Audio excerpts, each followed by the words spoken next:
Assalamualaikum warahmatullahi wabarakatuh. Jumpa lagi bersama saya di channel Erik Wiro. Apa kabar teman-teman semuanya? Semoga selalu sehat semuanya ya teman-teman ya. Pada kali ini di video saya ini saya akan berbagi pengalaman mengenai bagaimana melakukan pijat refleksi untuk permasalahan kurang nafsu makan. Jadi pijat refleksi orang yang kurang nafsu makan maksudnya ya di sini ya.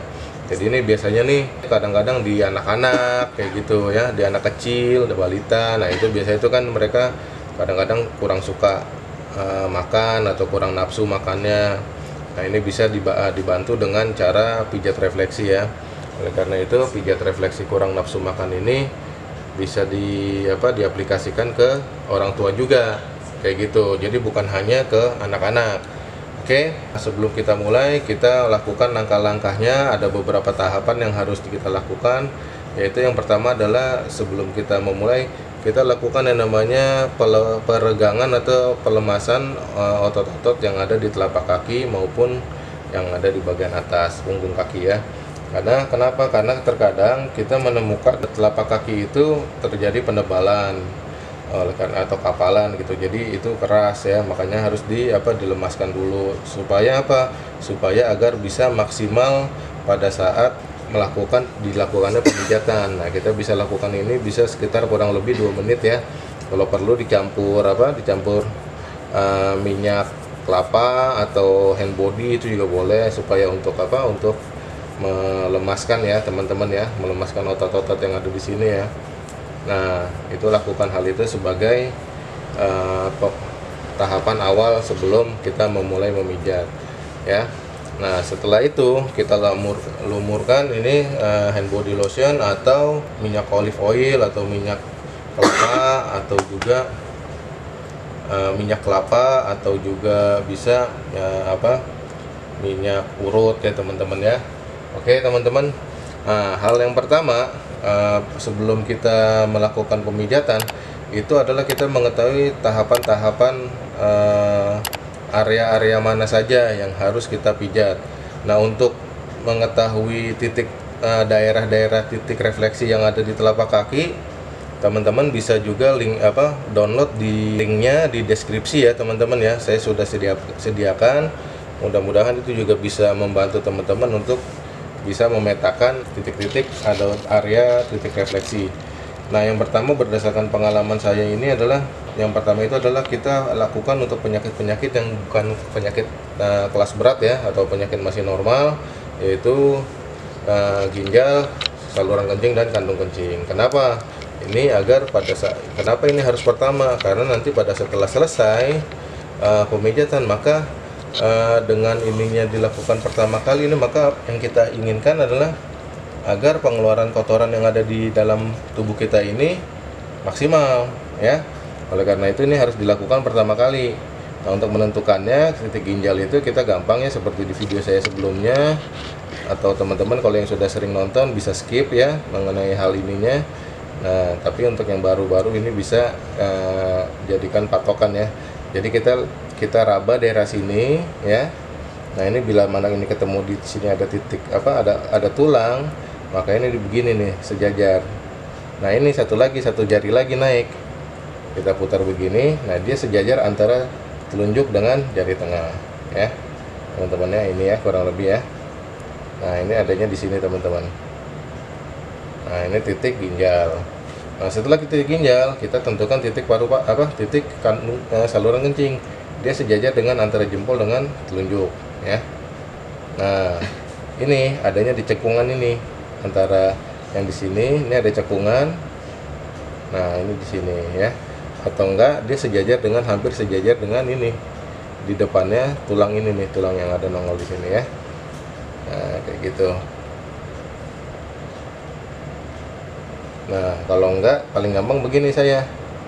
Nah, ini kalau udah ketemu ginjalnya, ini saluran kencing ya. Nah, ini titik kandung kencing. Nah, oke. Ketemu ya teman. Nah, ini 3 titik ini adalah hal yang pertama.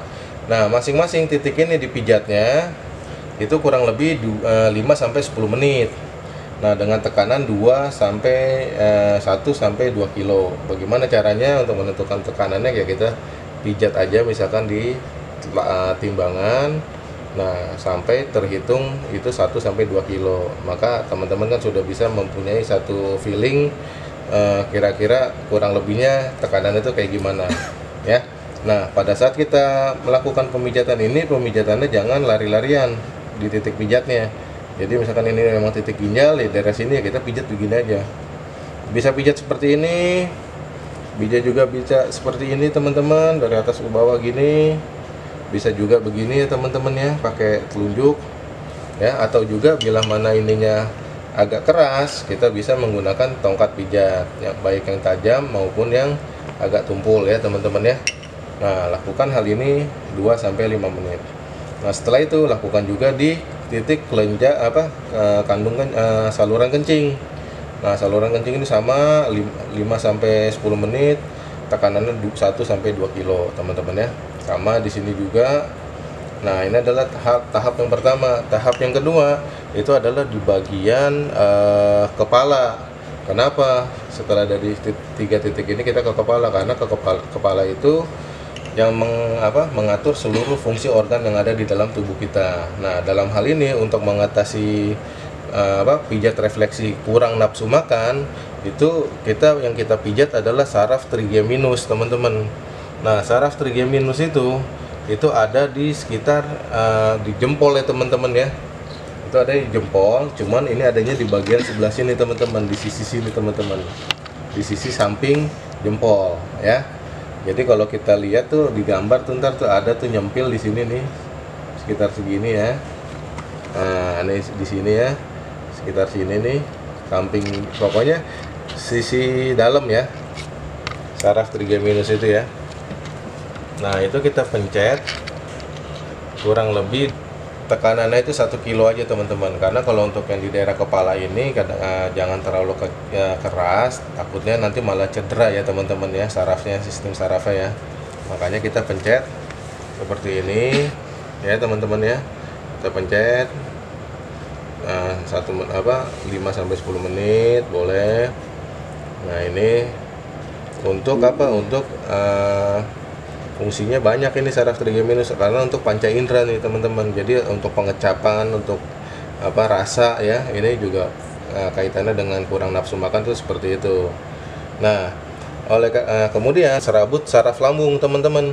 Serabut saraf lambung itu letaknya adanya di sini teman-teman nih.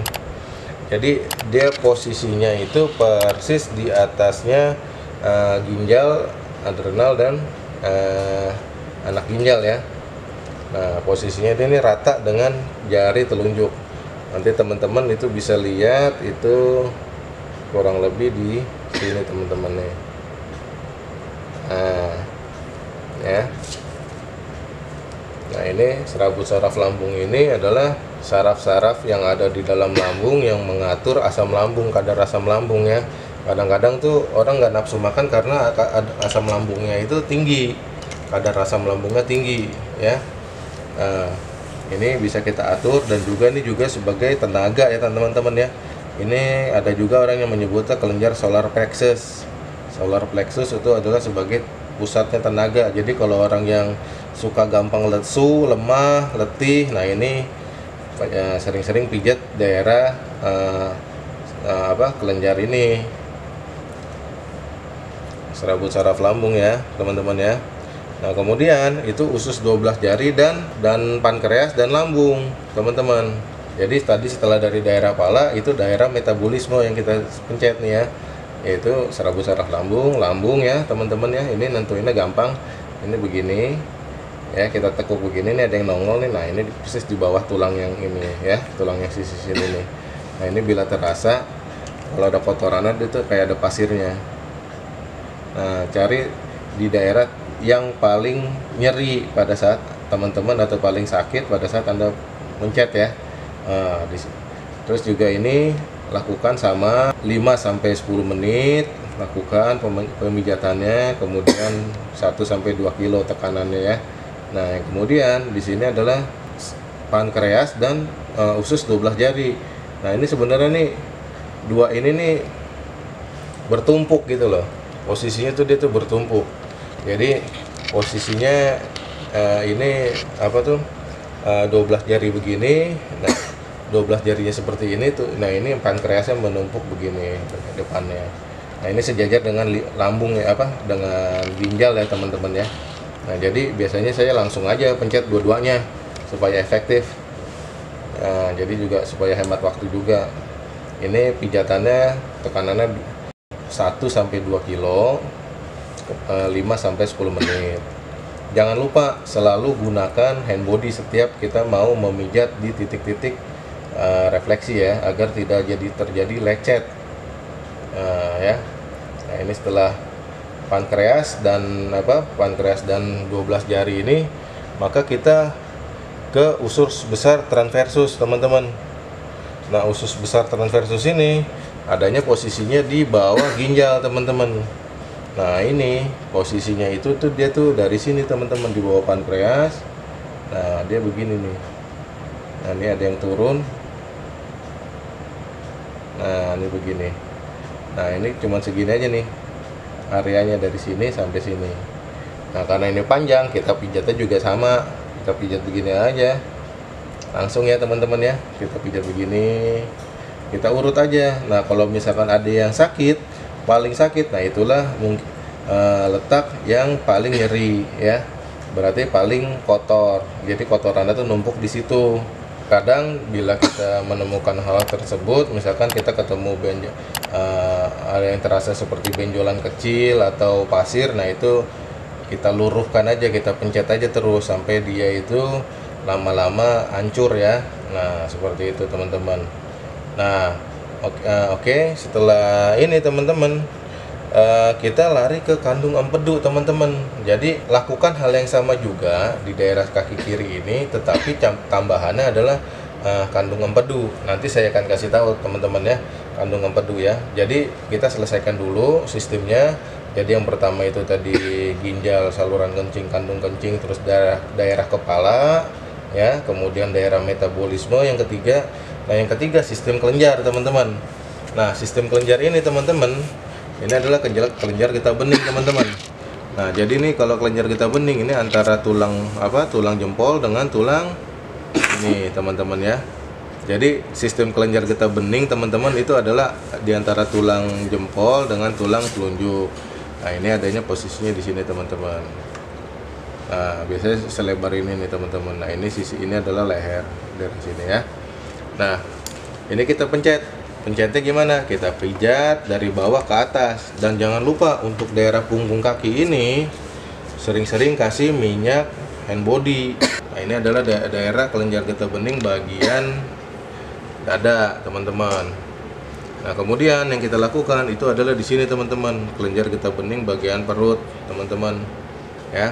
Jadi kita tentukan ini, kita pencet. Nah, ini ketemu tulang mata kaki. Nah, ini adanya posisinya di depannya. Jadi di sini teman-teman ya.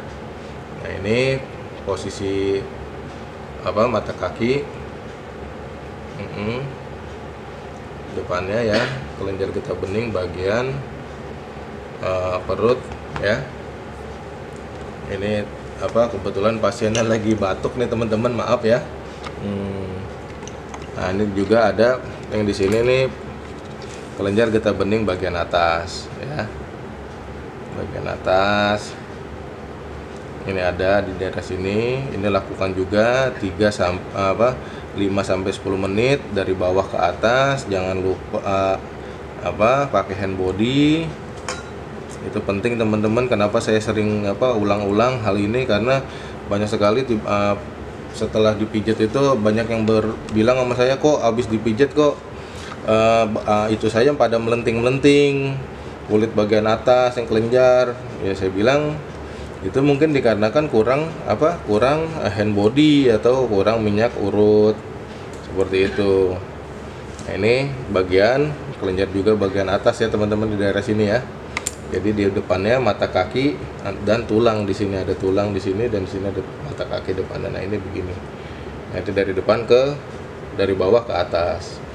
Nah, setelah ini selesai ya, yang tadi ini selesai semuanya, ikuti urutannya sama ya. Ginjal, saluran kencing, kandung kencing, kemudian trigeminus, kemudian serabut saraf lambung, lambung, pankreas sama sama usus 12 jari, kemudian usus besar transversus, kemudian ini teman-teman, kelenjar getah bening bagian dada, bagian perut, kelenjar getah bening bagian bagian ini, bagian atas dan atas di sisi sini.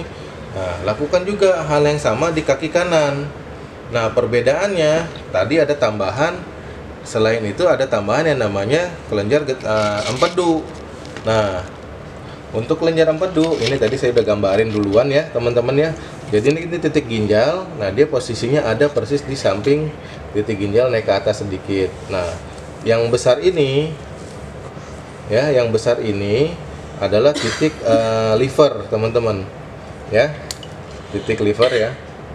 Jadi teman-teman lakukan penambahan di titik ini ya, untuk di kaki kanan, karena di kaki kiri nggak ada kelenjar empedu, adanya dia di sebelah kanan. Nah, lakukan hal yang sama, pemijatannya urutannya juga sama. Nah, kelenjar empedu ini atau dan liver ini bagiannya ini adalah bagian dari sistem metabolisme. Jadi setelah daerah kepala baru itu juga termasuk ini ya.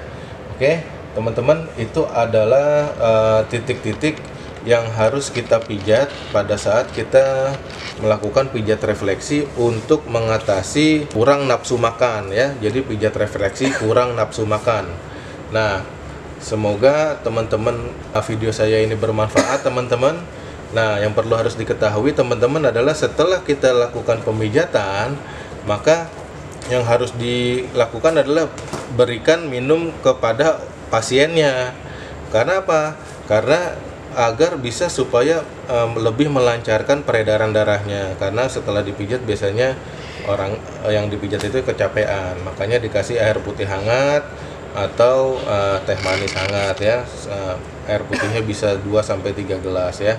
Nah, kemudian setelah itu ada efeknya. Setelah dipijat itu biasanya kencing, kalau melalui air seni kencingnya tuh agak berbau, berwarna kecoklatan atau keruh, itu tandanya makin bagus. Kalau lewat BAB maka dia akan lebih lengket BAB-nya. Kalau dia lewat kulit biasanya dia akan timbul ruam-ruam atau luka-luka, borok-borok atau seperti borok-borok kecil ya, atau jerawat-jerawat yang matang gitu ya di badan gitu ya. Nah, seperti itu bentuknya. Bisa juga melalui sistem keringat ya, itu juga bisa. Nah, jadi hal-hal itu adalah hal-hal yang wajar setelah dilakukan pemijatan. Oleh karena itu teman-teman jangan kaget. Oke teman-teman, terima kasih sudah menonton video saya. Mudah-mudahan video saya bermanfaat bagi banyak orang dan untuk teman-teman semua. Dan juga saya bila mana video ini bermanfaat, silahkan like, share, komen, dan subscribe agar channel Erik Wiro ini makin bisa berkembang ke depannya. Dan bila mana ada pertanyaan-pertanyaan mengenai sehubungan dengan video ini, silahkan tuliskan di kolom komentar teman-teman. Oke teman-teman, sampai jumpa lagi. Salam sehat untuk semuanya. Wassalamualaikum warahmatullahi wabarakatuh.